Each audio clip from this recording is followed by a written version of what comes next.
Business से जुड़ी हर खबर पाने के लिए बेल आइकन पर करें क्लिक।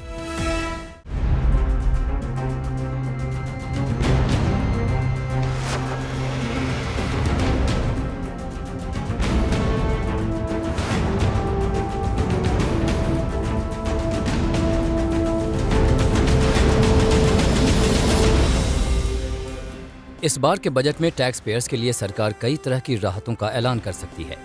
इन राहतों के पीछे सरकार की मंशा ज्यादा से ज्यादा टैक्स पेयर्स को नए टैक्स सिस्टम में जोड़ना है। दरअसल देश में फिलहाल 2 तरह के टैक्स सिस्टम हैं। पहला है पुराना टैक्स सिस्टम, जिसमें 80C समेत तमाम तरह की टैक्स छूट करदाताओं को मिलती है। दूसरा है नया टैक्स सिस्टम, जिसमें करदाताओं को किसी तरह की छूट तो नहीं मिलती, लेकिन उन्हें टैक्स स्लैब में रियायतें मिलती हैं। दूसरे टैक्स सिस्टम ज्यादा सरल हैं और इसमें टैक्स पेयर्स को भी आसानी होती है, लेकिन टैक्स छूट के मामले में अभी भी पुरानी प्रथा ज्यादा फायदेमंद है, जिसके चलते लोग नई प्रणाली में आने से बचते हैं। हालांकि कॉरपोरेट्स ने नए टैक्स सिस्टम को अपनाने में दरियादिली दिखाई है। ऐसे में सरकार आम करदाता को भी इस सिस्टम में लाने के लिए इस बार कुछ राहतों को देने पर विचार कर रही है।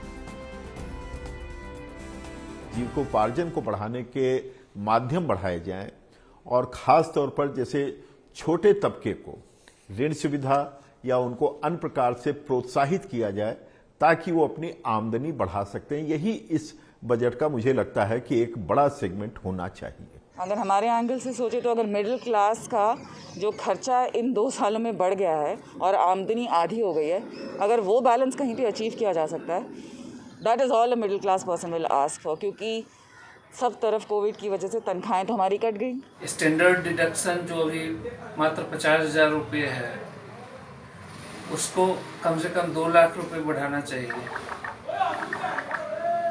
मेडिकल रिम्बर्समेंट जो ख़त्म कर दिया गया है, उसको दोबारा से बहाल करना चाहिए। बजट में हम व्यापारियों के लिए छूट चाहते हैं कि आपका इनकम टैक्स में छूट हो, GST का आराम से भरा जाए।